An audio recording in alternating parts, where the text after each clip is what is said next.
لیلۃ القدر میں وہی اسی طرح سے عبادت کریں جیسے نارملی آپ عبادت کرتے ہیں، نوافل پڑھیں، دعائیں مانگیں، اللہم انک عفو تحب العفو فاعف عنا، یہ دعا زیادہ سے زیادہ مانگیں، نبی صلی اللہ علیہ وسلم نے سکھائی ہے۔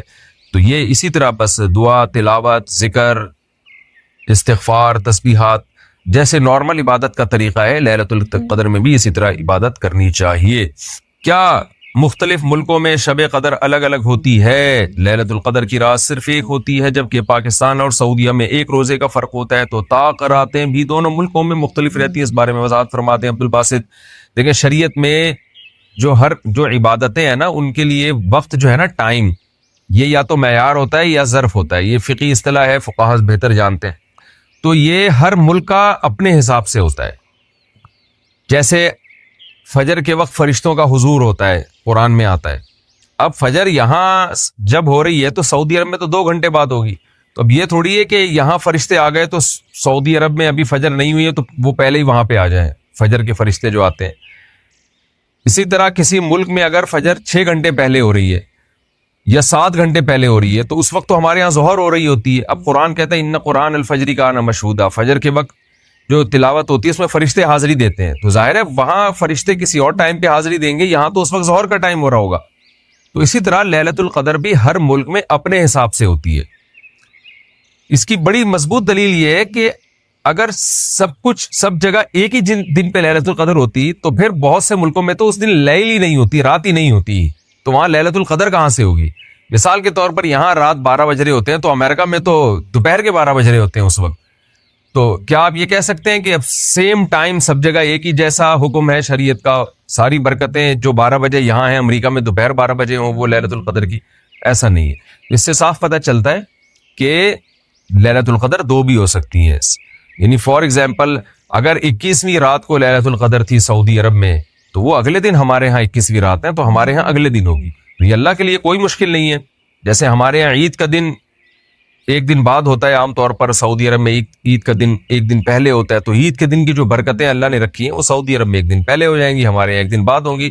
اللہ کے لیے کوئی مشکل کام نہیں ہے۔ تو اس لیے راجح بات یہی ہے کہ لیلۃ القدر کی رات پوری دنیا میں ایک نہیں ہوتی، کیونکہ پوری دنیا میں اس وقت رات ہی نہیں ہو رہی ہوتی، بہت سے ملکوں میں تو دوپہر ہو رہی ہوتی ہے۔ تو ہر وقت کا اپنا ہر عبادت کے لیے اس ملک کا جو وقت ہے وہ ظرف ہوتا ہے اور وہ معیار ہوتا ہے۔ تو اس ملک میں اگر وہ رات ہے تو اس ملک میں لیلۃ القدر ہوگی، اس ملک میں وہ رات ابھی شروع ہی نہیں ہوئی ہے تو وہ لیلۃ القدر اس ملک میں نہیں ہوگی۔ تو اس لیے ہمیں اس بحث میں پڑھنے کے بجائے کہ سعودیہ میں کب لیلۃ القدر، ہمارے ہاں کب ہے، ہمیں اپنے کنٹری اور اپنی جو بھی حکومت ہماری اعلان کرے تاخیراتوں کے بارے میں، رمضان کے بارے میں، کیونکہ حکومت رمضان کا اعلان کرتی ہے اسی حساب سے ہم تاخیرات متعین کرتے ہیں، تو ہمیں اسی حساب سے چلنا ہے۔ شب قدر میں عبادت 83 سال کے برابر ہے۔ آج کل یہ SMS چل رہا ہے کہ جو کوئی شب قدر میں صدقہ یا نفل یا 3 مرتبہ سورہ اخلاص پڑھے گا تو اسے 83 سال کی عبادت کا ثواب ملے گا۔ اس کی کیا حقیقت ہے؟ زوجہ منصور کرک سے ایسا کچھ بھی نہیں ہے، ایسا کوئی حدیث سے ثابت نہیں ہے۔ ہاں یہ ضرور ہے کہ 1000 راتوں کے برابر، 1000 مہینوں کے برابر ہے تو وہ 83 سال بنتے ہیں، تو جو بھی عبادت کریں گے تو وہ 1000 مہینوں کے برابر ہو جائے گی، چاہے قل اللہ پڑھیں، چاہے سورہ فاتحہ پڑھیں، چاہے تلاوت کریں، چاہے یعنی کوئی اور تلاوت کریں، چاہے آپ نماز پڑھیں، دعائیں مانگیں، تو ساری عبادتیں کرنی چاہیے اس میں، کیونکہ ہم کو تمام عبادتوں کی ضرورت ہے۔ ہمیں نماز کی بھی ضرورت ہے، ہمیں دعاؤں کی بھی ضرورت ہے، ہمیں تلاوت کی بھی ضرورت ہے، ہمیں صدقات و خیرات کی بھی ضرورت ہے، اور ہمیں توبہ استغفار کی بھی ضرورت ہے۔ تو عبادت کی جتنی قسمیں لیلۃ القدر میں سب کی کوشش کرنی چاہیے۔ کیا دعا تقدیر کو بدل سکتی ہے؟ اگر تقدیر میں شادی نہیں ہے تو کیا دعا کے ذریعے شادی ہو سکتی ہے؟ بیچارے کی رمیز راجہ صاحب صوبہ بہار انڈیا سے پوچھ رہے ہیں۔ میں آپ کی قسم کرسی اور آپ کے جو پوچھنے کا اسٹائل ہے اس سے سمجھ سکتا ہوں کہ آپ کس قسم پرسی کی کیفیت میں گزر رہے ہیں۔ یعنی آپ کو یہ لگا ہے کہ اب آپ کی شادی مقدر میں ہے نہیں، یعنی آپ کو حالات سے ایسا لگ رہا ہے کہ اب آپ اپنی شادی سے تقدیر کے حوالے سے مایوس ہو چکے ہیں، لیکن آپ کو ایک امید کی کرن نظر آ رہی ہے کہ شاید دعا تقدیر کو بدل دیتی ہے۔ تو شاید تقدیر میں تو یہی بظاہر لگ رہا ہے کہ شادی نہیں لکھی ہوئی میری، لیکن شاید دعا سے بدل جائے۔ تو اس لیے آپ نے پوچھا ہے کہ کیا تقدیر سے دعا، یعنی دعا جو ہے وہ تقدیر کو بدل دیتی ہے، یعنی دعا سے تقدیر بدل سکتی ہے کہ نہیں؟ تو جناب رمیز راجہ صاحب، میں آپ سے یہ عرض کروں گا، آپ نے یہ فرض کیوں کر لیا کہ آپ کی تقدیر میں شادی نہیں ہے؟ 20 جگہ سے آپ ریجیکٹ ہو گئے تو کہیں نہ کہیں انشاءاللہ ہاں ہو جائے گی. آپ یہ فرض کیوں کر رہے ہیں؟ دیکھیں اصولی طور پر تو مسئلہ یہ ہے کہ تقدیر کی 2 قسمیں ہیں. ایک کہلاتی ہے تقدیر معلق، ایک کہلاتی ہے تقدیر مبرم. معلق کا معنی لٹکی ہوئی تقدیر. لٹکی ہوئی تقدیر یہ ہوتی ہے کہ اللہ تعالیٰ نے یہ بات لکھی ہوئی ہوتی ہے کہ رمیز راجہ کی شادی نہیں ہوگی. فار ایگزامپل، سچی مچی میں ایسا نہیں کہہ رہا میں، اللہ کرے آپ کی ہو جائے. فار ایگزامپل اللہ نے یہ بات لکھی ہوئی ہے کہ رمیز راجہ صاحب کی شادی نہیں ہوگی، لیکن ساتھ ہی اللہ نے یہ بھی لکھ دیا ہوتا ہے کہ اگر یہ گڑ گڑا کے دعا مانگے گا تو ہم اس کی دعا قبول کریں گے اور اس کی تقدیر بدل دیں گے اور اس کی ہو جائے گی شادی. جیسے سب کی ہو گئی ہے، مفتی صاحب کی ہو گئی جو مسئلہ بیان کر رہے ہیں، اور کیمرہ مین کی ہو گئی ہمارے، اور بہت سارے لوگوں کی ہو گئی، تو رمیز راجہ کی بھی ہو جائے گی انشاءاللہ. تو اللہ میاں نے تقدیر میں یہ لکھا ہوا ہوتا ہے کہ یہ اگر دعا مانگے گا تو ہو جائے گی، نہیں مانگے گا تو نہیں ہوگی. اس کو کہتے ہیں تقدیر معلق. اور ایک ہوتی ہے مبرم، جو پکی تقدیر ہے، جو اصل تقدیر ہے، جس کو حقیقی معنی میں تقدیر کہا جاتا ہے، جو اللہ کے علم کا نام ہے. اس میں اللہ کو پہلے سے معلوم ہوتا ہے کہ یہ دعا مانگے گا کہ نہیں مانگے گا، اس لیے اس میں اللہ نے یہ لکھا ہوا ہوتا ہے کہ اس کی شادی اس کی دعا پر موقوف ہے. دعا مانگے گا تو شادی ہو جائے گی، نہیں مانگے گا تو نہیں ہوگی، اور اللہ کو پہلے سے پتا ہے کہ مانگے گا کہ نہیں مانگے گا. اس لیے اللہ اس میں لکھا ہوا ہے چونکہ یہ مانگے گا رمیز راجہ، اور خاص طور پر یہ مسئلہ سننے کے بعد تو مانگے گا لازمی. آس پہ جب یہ مسئلہ ملے گا نا رمیز راجہ کو اگست میں، تو پھر تو رمیز راجہ لازمی مانگے گا. تو اللہ نے لکھا ہوا ہوتا ہے کہ رمیز راجہ صاحب گڑ گڑا کے اپنی شادی کے لیے دعا مانگیں گے، لہذا ان کی شادی ہوگی. تو یہ جو تقدیر ہے یہ دنیا کی کوئی طاقت نہیں بدل سکتی. اس میں دعا بھی اسی کا حصہ ہوتی ہے، یعنی دعا مانگنا بھی تقدیر میں لکھا ہوا ہے تو آپ مانگیں گے، نہیں لکھا ہوا تو نہیں مانگیں گے. اور چونکہ اللہ کو پتا ہے پہلے سے کہ آپ نے مانگنا ہے کہ نہیں مانگنا ہے، اس لیے اللہ نے لکھ دیا سب کچھ. تو آپ کو تو نہیں پتا کہ آپ کی تقدیر میں دعا ہے یا نہیں، تو مانگیں گے تو پتا چل جائے گا کہ واقعی آپ کی تقدیر میں دعا ہے. تو یہ کہلاتی ہے تقدیر مبرم. میں خلاصے کے طور پر دوبارہ بتا دیتا ہوں. ایک تقدیر وہ ہوتی ہے جو معلق ہوتی ہے، لٹکی بھی تقدیر ہوتی ہے، وہ اسباب سے چینج ہو سکتی ہے، دعاؤں سے چینج ہو سکتی ہے. اور ایک تقدیر ہوتی ہے مبرم، اس میں اسباب بھی اسی کا حصہ ہوتے ہیں، دعا بھی اسی کا حصہ ہوتی ہے. اس میں اللہ نے لکھا ہوا ہوتا ہے کہ یہ کیونکہ دعا مانگے گا لہذا رمیز راجہ کی شادی ہوگی.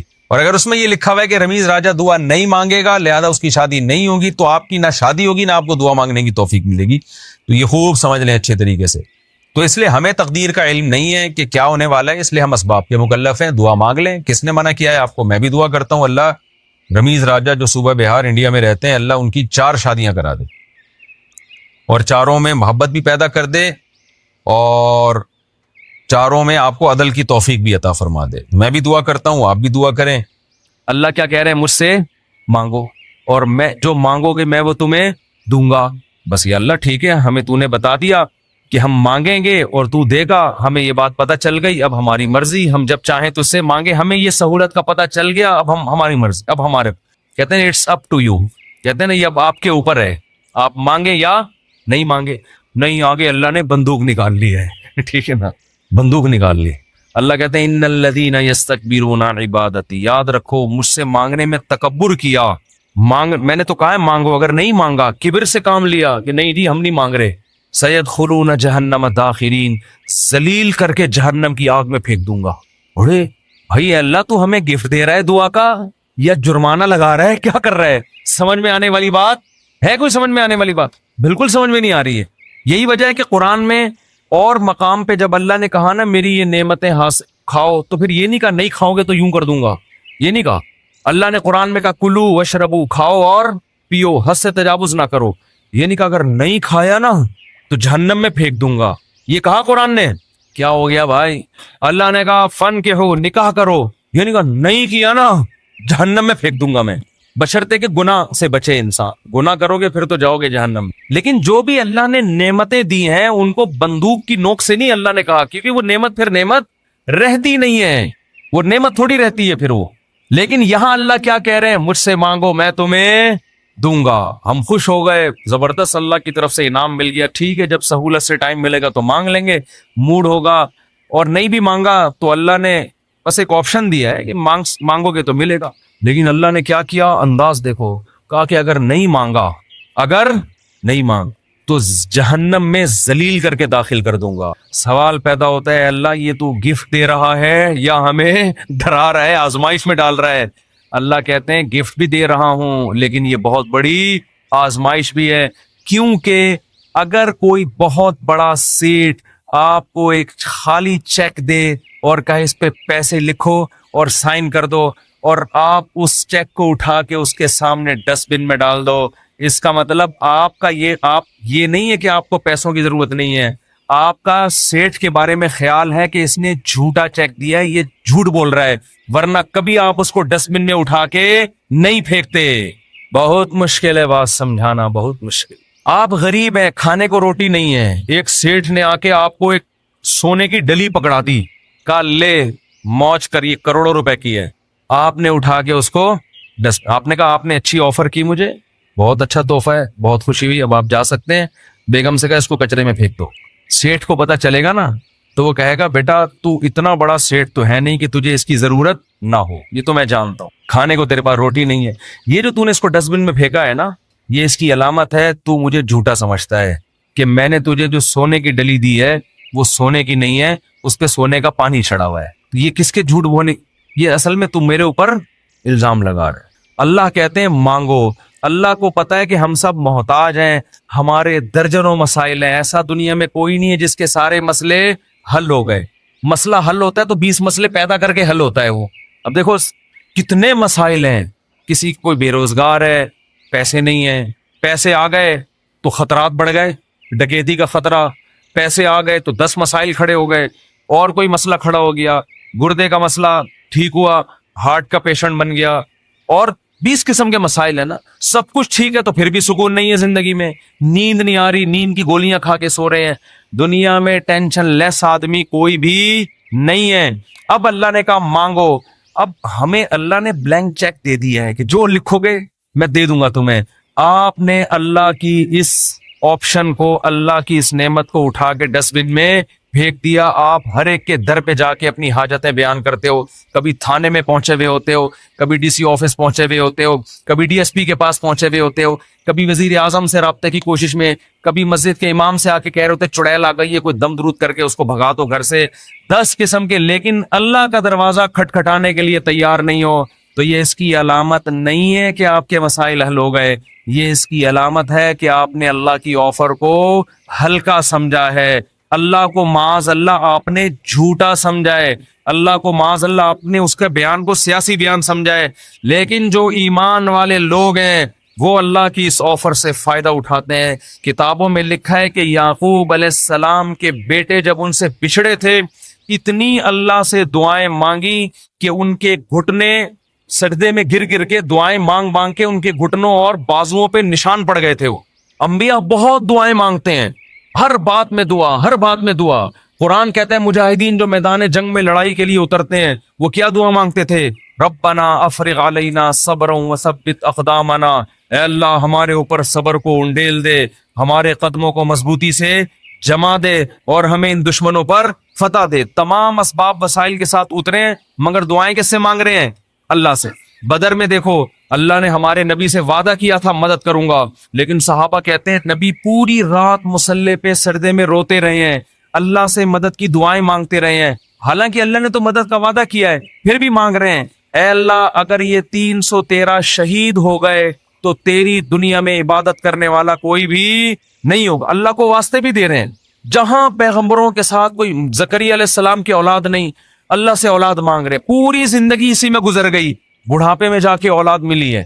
تو سارے پیغمبروں کا اللہ نے یہی تذکرہ کیا, ہر بات میں دعا. سلیمان علیہ السلام جو حاجت پوری ہو رہی ہے فوراً کیا کر رہے ہیں؟ اللہ سے دعا. ایوب علیہ السلام پریشانیوں میں, زندگی ٹینشنوں میں, بیماریوں میں, قرآن کہتا ہے اللہ سے ہاتھ اٹھا کے دعائیں مانگتے تھے. انی مسنی الضر, اے اللہ بہت پریشانی میں ہوں. انت ارحم الراحمین, تو سب سے زیادہ رحم کرنے والا. پیغمبروں کو اس سے غرض نہیں ہوتا, اس سے غرض نہیں ہوتی کہ دعا قبول ہو رہی ہے یا نہیں ہو رہی, وہ کہتے ہیں ہم مانگتے رہیں بس, ہمارا کام کیا ہے. اور یاد رکھو جب قبول نہ ہو رہی ہو نا پھر مانگنے کا مزہ ہے. مزہ کب ہے؟ آپ کے کیسی الٹی الٹی باتیں کرنے کے لیے مصطفیٰ نے بلایا ہوا ہے. قبول نہ ہو رہی ہو نا تو پھر ہے مانگنا, تبھی تو یہ اس کی علامت ہے کہ آپ کا اللہ پہ ایمان ہے اور وہی قبول ہوتی ہے.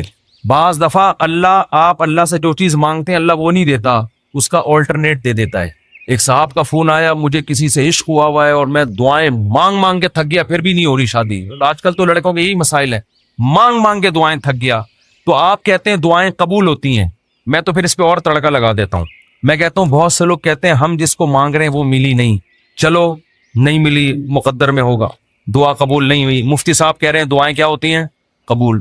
لیکن اس کی کہیں اور شادی کی خبر ہمیں مل رہی ہے.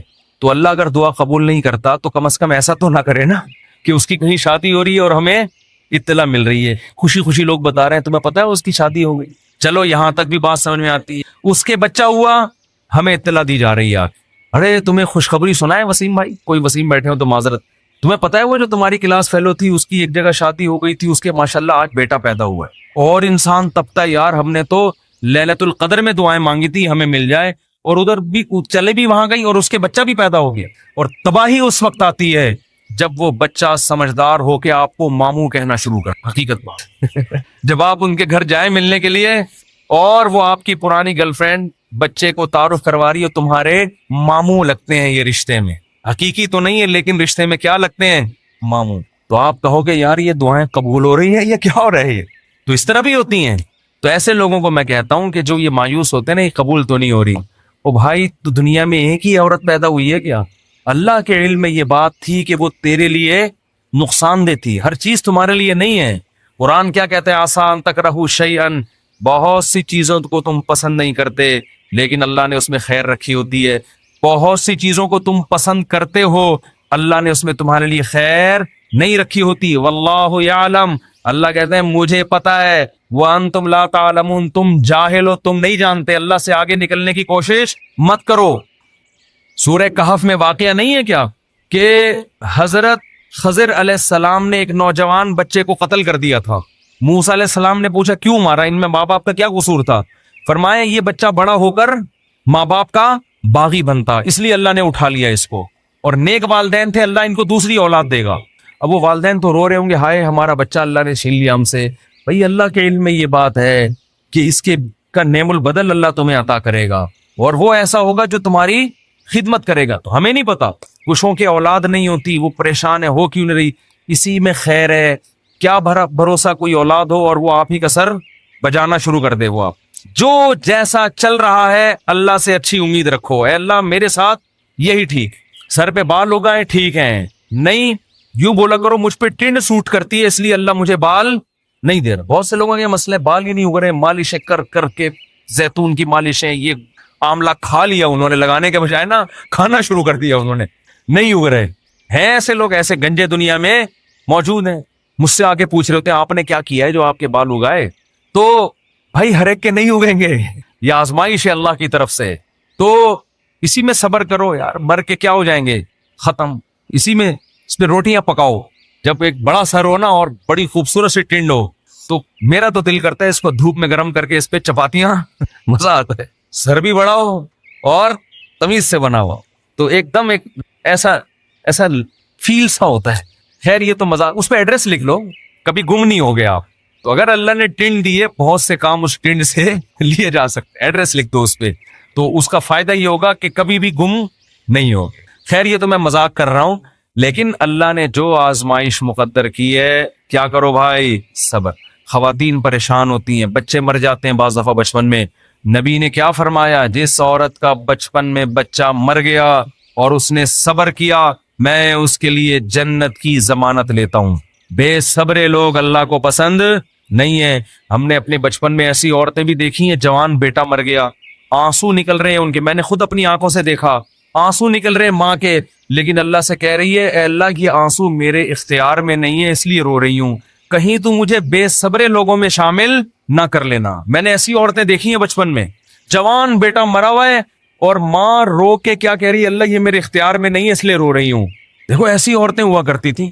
اب تو چیخنا, چلانا, واویلا کرنا, شور شرابہ, گھروں میں چیزیں اٹھا اٹھا کے پھینکنا, اس کو سمجھتے ہیں بڑا نیک آدمی ہے یہ. تو صبر کرنے والے پسند ہیں. مانگتے رہو مانگتے رہو مانگتے رہو, اس چکر میں مت پڑو کہ کون سی قبول ہو رہی ہے کون سی نہیں ہو رہی, ہر چیز اللہ سے مانگے. نبی نے فرمایا جوتے کا تسمہ بھی ٹوٹ جائے تو کس سے مانگو؟ اللہ سے. اس کا مفہوم پتہ ہے کیا ہے؟ مطلب یہ کہ لوگوں سے مت مانگو, لوگوں سے مت مانگو. ہر حاجت کس کے سامنے پیش کرنی ہے؟ اللہ سے. پھر قبول ہو جائے ٹھیک ہے, نہیں ہے تو زیادہ ٹھیک ہے. اور میں نے تو اپنی زندگی میں دیکھا ہے بھائی کہ انسان حقیقت میں اللہ سے گڑ گڑا کے مانگتا ہے نا, دعا قبول ہوتے ہوئے نظر آتی ہے اسے. دیکھو دعا کی حیثیت کیا ہے کہ آپ نے اللہ کے دفتر میں اپنی فائل جمع کرا دی, تسلی ہو گئی, آپ کا کام اب ہو جائے گا, اب آپ ٹینشن نہ لیں. لوگ کہتے ہیں نا گورنمنٹ کے ادارے میں بھائی ہم نے فائل جمع کرا دی ہے, اب ہمارے بس میں جو تھا وہ ہو گیا, اب یہ پروسیس سے گزرے گی, جو بھی آپ کا پلاٹ آپ کے نام ہونا ہے, گاڑی آپ کے نام ہونی ہے, گھر پہ آپ کو میسج آ جائے گا. اب تمیز سے بیٹھ جاؤ, بار بار جا کے وہاں پوچھتے نہیں رہو فون کر کے سر میرا کام ہو گیا, سر میرا کام ہو گیا. بھائی فائل پیشنٹ آپ ہاسپٹل میں, اچھے ہاسپٹل میں اگر آپ داخل کرا دیتے ہو, آپ کہتے ہو وہ بندہ سیو ہے, اب یہ ڈاکٹروں کے حوالے میں نے کر دیا, اب آپ تسلی سے. تو جب آپ دنیا میں تسلی کر لیتے ہو یار پیشنٹ ڈاکٹروں کے حوالے کر دیا, فائل گورنمنٹ کے دفتر میں جمع کرا دی ہے, تو اللہ کے ہاں دعا مانگ کے بھی مسلمان کو تسلی ہوتی ہے. میں نے اپنا دکھڑا کس کے سامنے رکھ دیا ہے؟ اللہ کے. اب اس کی مرضی ہے, وہ کرے ٹھیک ہے, نہیں کرے تو بھی ٹھیک. اب میرے لیے جو فیصلہ ہوگا وہ بہتر ہوگا, لیکن اللہ آزماتا ہے. ایک حدیث بیان کر کے بس بیان کو ختم کرتا ہوں. نبی صلی اللہ علیہ وسلم نے ارشاد فرمایا کہ اللہ بندے کی دعا اس وقت تک قبول کرتے رہتے ہیں جب تک وہ دعائیں کر کر کے تھک کے یہ نہیں کہتا کہ میں دعا مانگتا ہوں مگر قبول نہیں ہوتی. عجیب حدیث ہے. دیکھو بندہ یہ کیوں کہہ رہا ہے کہ میں دعا مانگ رہا ہوں قبول نہیں ہو رہی؟ اس لیے کہ اسے لگ رہا ہے نا کہ جو مانگ رہا ہوں وہ مل نہیں رہا, تبھی تو کہہ رہا ہے. لیکن نبی کہتے ہیں جب تک یہ الفاظ نہیں کہتے نا, اس سے پہلے ساری قبول ہو رہی تھی, ساری قبول ہو رہی تھی. جب یہ کہا تو اب اللہ قبول کرنا بند. تو اس سے صاف پتہ چل گیا کہ آپ کو جو لگتا ہے نا کہ قبول نہیں ہو رہی, وہ بھی حقیقت میں ہو رہی ہیں, وہ ہو رہی ہیں قبول. آپ یہ ہم بیوقوف ہے جو ہم سمجھ رہے ہیں کہ نہیں ہو رہی. کس طرح سے ہو رہی ہیں یہ کس پہ چھوڑ دو؟ اللہ. تو اپنے گھروں میں دعاؤں کا معمول بنائیں. اگر اس رمضان میں ہم صرف دعا کرنا ہی سیکھ لیں تو میں سمجھتا ہوں کہ یہ رمضان ہمیں بہت کچھ دے کر جا رہا ہے. اور حضرت حکیم الامہ فرمایا کرتے تھے جن کو گناہوں کی عادت نہیں چھوٹ رہی نا, تو وہ بھی اللہ سے دعاؤں میں مانگ لیا کریں کہ اللہ مجھے یہ عادت چھڑوا دے. تعلق ختم نہ کریں اللہ سے, لنک ختم نہ. اللہ کو وہ لوگ پسند نہیں ہیں جو اللہ سے تعلق ختم کر دیں. لنگڑا لولا تعلق ہو, گناہوں کے بعد توبہ والا تعلق رکھو, لیکن رکھو, تعلق ختم نہیں ہونا چاہیے. کیونکہ یاد رکھو جیسے ہم اکیلے پیدا ہوئے قبر میں بھی اکیلے ہی ہوں گے, اس وقت اللہ کے سوا کوئی بھی نہیں ہوگا. تو جس نے دنیا میں اللہ سے جتنی دوستی لگا لی قبر میں یہ دوستی کام آئے گی, اور جس نے دنیا میں اللہ سے لو نہیں لگائی, اللہ کو یاد نہیں رکھا, بیوی بچوں کے بکھیڑوں میں, دوستوں کے بکھیڑوں میں, رشتہ داروں کے بکھیڑوں میں پڑا رہا, پیسوں کے بکھیڑوں میں, تو قبر میں ان میں سے کوئی بھی کام نہیں آئے گا. قبر کی تنہائی اللہ کی یاد دور کرتی ہے. قرآن کی تلاوت, ذکر, اذکار, یہ قبر کی میں روشنی کا ذریعہ بنے گی. اور اگر اللہ سے دل میں وحشت ہے, نہ مانگنے کی عادت ڈالی, یہاں مانگو گے تو وہاں بھی قبول ہوں گی. اور نبی صلی اللہ علیہ وسلم نے فرمایا کہ تنگی کی حالت ہو یا خوشی کی حالت ہو, دونوں حالتوں میں اللہ سے مانگنا ہے. پریشانیوں میں اللہ سب کو یاد آتا ہے, خوشیوں میں اللہ یاد آنا مشکل. جب پریشانی ہوتی ہے نا, بھی تو ہندو بھی اللہ سے دعائیں مانگ رہے ہیں. کورونا پھیلا ہوا ہے, وہ بھی آ کے مسلمانوں سے کہہ رہے ہیں اللہ سے مانگو. بھائی ہماری دادی اللہ مغفرت فرمائے بتایا کرتی تھی, اور بھی میں نے یہاں ایک بزرگ تھے ان سے بھی سنا کہ جب ہندوستان میں قحط پڑتا تھا تو ہندو مسلمانوں سے آ کے کہتے تھے اللہ سے دعا مانگو یہ قحط دور ہو جائے. تو جب سخت مصیبت آتی ہے, میں نے ایک دفعہ جہاز میں سفر کر رہا تھا, تو کراچی سے ہم پتہ نہیں اسلام آباد یا لاہور, تو کیا ہوا ہے جہاز میں اکثر لبرل قسم کے لوگ بیٹھے ہوتے ہیں, اکثر, زیادہ تر نہیں, اکثر, جو اللہ کو ذرا کم ہی یاد کرتے ہیں, ذرا ماڈرن قسم کے لوگ ہوتے ہیں نا. جہاز میں پیسہ ہوتا ہے تو ورنہ وہ ٹرین سے, نیک آدمی ہوتا تو ٹرین سے جا رہا ہوتا نا, یا بس سے جا رہا ہوتا, بیچارہ چھت پہ بیٹھ کے جا رہا ہوتا. پیسہ آتا ہے تو دین اکثر چلا جا. تو اکثر جہاز میں دیکھا ہے لبرل, ایئرپورٹ پہ ہی اسٹائل پتہ چل جاتا ہے. تو ہم جا رہے ہیں, ہمیں کراچی سے جہاز چلا ہے, راستے میں کہیں موسم خراب, تو ہلکے پھلکے 2-3 جھٹکے آئے جہاز کو. میں نے تو لیپ ٹاپ نکالا, وصیت کو اپڈیٹ کر دیا نا. ٹھیک ہے, تو میرے پاس ہر وقت وصیت نامہ رہتا ہے, کوئی بھی ایسی بات ہے بھائی لکھو. اپڈیٹ کیا یا کرنے کا ارادہ کیا, ابھی پوری بات مجھے یاد نہیں ہے، لیکن میں اکثر ایسا کر دیتا ہوں کہ جب کوئی ایسا خطرہ ہوتا ہے فون پہ بتا دیتا ہوں. جہاز میں تو فون کر نہیں سکتے. ایک دفعہ ہم مکہ سے مدینہ جا رہے تھے، عربی ڈرائیور تھا، اس نے جو بھگائی ہے گاڑی، ٹیکسی لی تھی کرائے پر، تو میں نے گھر باقاعدہ فون کر کے 2-3 وصیت نامے اسی وقت لکھوائے. میں نے کہا مجھے یقین نہیں ہے کہ میں مدینہ پہنچ پاؤں گا. اس نے نمبر پلیٹ پہ کالا کپڑا لگا دیا تاکہ کیمرے میں، اور وہ جو بھگائی ہے اس نے، اور وہ جو راستے میں روکنے کے لیے آ رہی ہوتی ہے ان کو بھی اڑاتا ہوا نکل گیا. وہ جب نمبر ہی ٹریس نہیں ہو رہا اس کا، تو ایسے بھی ہوتا ہے بعض دفعہ. تو جہاز میں پہلا جھٹکا آیا. کوئی بھی اللہ کو یاد نہیں کر رہا. ارے ایئر ہوسٹس نے بتایا کوئی نارمل تھوڑا سا سیٹ بیلٹ باندھ لیں، وہ جو ٹھش پش اس نے کرنی تھی کر دی. 2-3 دفعہ ٹھش پش کر کے وہ نکل گئی. آگے گئے ہیں تھوڑا اور، پھر اور او بھائی، پھر جو جہاز نے ہچکولے کھانا شروع کی ہیں، اب طبیعتیں خراب ہونا، وہ جو اوپر سے چیزیں گرنا شروع ہو گئی نا. مجھے جنید جمشید یاد آیا. میں نے کہا اللہ بچا لے تو زیادہ خوشی ہوگی، بچ جائیں تو باقی تیرے ہاتھ میں. مانگنی تو اللہ سے عافیت چاہیے نا، اللہ زندگی دیتے، ہم تو محتاج ہے نا. اللہ کے سامنے فنٹر گیری چھینی، اللہ تیری مرضی، مارنا ہے مارتے، میں موت سے تھوڑی ڈرتا ہوں. یہ بھی بعض لوگ کر رہے ہوتے، میں موت سے ڈرتا ورتا نہیں ہوں. یہ نہیں اللہ کو پسند ہے. اللہ پیسہ دینا ہے دے، نہیں دینا نہیں دے. ہمارے نبی کے گھر میں 40 دن چولہا نہیں جلتا تھا، میرے گھر میں اگر 80 دن نہ جلے تو کیا ہو گیا. اللہ کو تو محتاج ہی پسند ہے بھائی. گڑ گڑاؤ، مانگو اس سے. تو میں نے بھی دعا مانگی، اللہ اس مصیبت سے ہمیں نجات دیتے. لیکن ویسے ایک آپ کو بات بتاؤں، جہاز کی موت ہوتی بہت آسان ہے، اس میں زیادہ ٹینشن لینے کی ضرورت نہیں ہے. کیونکہ ٹرین سے آدمی ٹکراتا ہے نا، پتہ نہیں کون سی کدھر سے جا کے کٹے، کون سا سر پچ کے، بس میں جائے ٹانگ پھنس گئی کھڑکی میں، بہت بھیانک موت ہے. جہاز میں ایسی موت ہوتی، میں نے تو جہازوں کے انجینئروں سے بھی دوستی ہے، پائلٹوں سے بھی، وہ کہتے ہیں جہاز میں آپ بیٹھے ہوئے ہیں، فوراً پہنچ گئے دوسرے جہان میں. وہ جو تھوڑی میں تھوڑا ہل رہا ہے اس کا تو خطرہ ہوتا ہے کہ یہ ہو کیا رہا ہے ہمارے ساتھ، لیکن جب ٹکراتا ہے نا، اللہ نہ کرے، تو یا جیسے ہی اس کی سپیڈ کم ہوئی یا کسی سے ٹکرایا تو ہماری کھوپڑی ہمارے تن سے فوراً سے پہلے جیسے سر قلم کر دیا کسی کا، تو ایک دم مر جاتا ہے. اس لیے زیادہ ٹینشن نہ لیا کر. تو اب وہ جب ہلنا شروع ہوا تو شروع میں تو لوگ انجوائے کر رہے ہیں بھائی، کوئی اخبار پڑھ رہا ہے، کوئی کیا کر رہا ہے، کوئی ویڈیو گیم کھیل رہا ہے، کوئی فلم دیکھ رہا ہے، جو بھی موبائل پہ لگے ہوئے ہیں. جب زیادہ ہلنا شروع ہوا ہے نا تو اللہ اللہ کی آوازیں آنا. میں نے کہا اب دیکھو یہ انسان کتنا نالائق. اللہ نے اتنے جھٹکے دیے، اب بول اللہ نہیں، ابھی تک نہیں. اخبار، پب جی، یہ سب چیزیں چل رہی. وہ جب چیزیں گرنا، اور ایئر ہوسٹس وہ جو پانی وانی لے کر آتی ہے نا، وہ بھی دھڑام سے ادھر کو نیچے. جب اتنی حالت ہوئی ہے، وہ ایئر ہوسٹس بولے ایکچولی کچھ بھی نہیں. لوگوں کو پتا ہے کہ ان کو تو یہ سکھا کے بھیجا جاتا ہے کہ کچھ بھی ہو جائے آپ نے بولنا ہے کہ کچھ نہیں ہوا، کیونکہ ان کو تو تنخواہ اس چیز کی مل رہی ہے نا. کیونکہ اب اگر کچھ ہو یا نہ ہو، آپ کے چیخنے سے ہونے والا کچھ بھی نہیں ہے. تو یہ جہاز کا عملے کو سکھایا جاتا ہے کہ چاہے تباہ بھی ہو جائے نا، کچھ بھی ہو جائے، آپ نے یہی بولنا ہے کہ ٹینشن لینے کا نہیں ہے. وہ 50-50 کی طرح بالکل، کہ وہ کمنٹری کر رہا ہے، سلیم اللہ بہت اچھا کھیل رہا ہے، بہت اچھا کھیل رہا ہے. لوگ کہہ رہے ہیں میں یہ کہاں کھیل رہا ہے ہاکی میں، کہہ رہے ہیں بہت، میں تو یہ بولوں گا یہ بہت اچھا کھیل رہا ہے. جو آڈینس بیٹھے ہوئے تھے تماشائی، انہوں نے کہا ہم جا رہے ہیں، اس نے کہا جہنم میں جاؤ تم لوگ، لیکن یہ بہت اچھا کھیل رہا ہے. پھر پیچھے دکھایا کہ اس کے کسی نے بندوق رکھی ہوئی ہے، یہاں پہ بندوق رکھی ہوئی.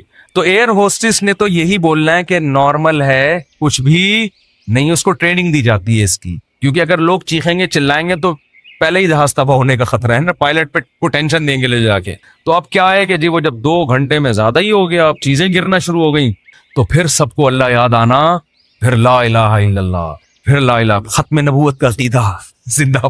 کوئی بھروسہ نہیں تھا، تحفظ ختم نبوت کے نعرے لگنا شروع ہو جا.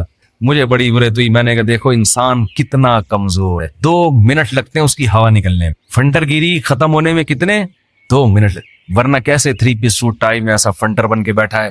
تھوڑی دیر پہلے کوئی مولوی اس کو آ کے بولتا ہے کبھی اللہ کا نام بھی لے لیا کرے گا، دفعہ یہاں سے، تم لوگ کو اللہ اللہ کے علاوہ کچھ آتا ہی نہیں ہے. گورا دیکھو کہاں پہنچ گیا چاند پہ، چاند سے بس تھوڑا سا نیچے سے وہ چھلانگے لگا رہا ہے، ٹھیک ہے نا. اور تم کیا اللہ اللہ صبح تسبیح پڑھا کرو، شام کو لا الہ الا اللہ پڑھا کرو، کیا تم لوگوں نے. تو بھائی جب ایک چپت پڑتی ہے تو اچھوں کو بھی اللہ یاد آتا ہے. تو بہتر ہے کہ خوشی کی حالت میں اللہ کو یاد رکھو.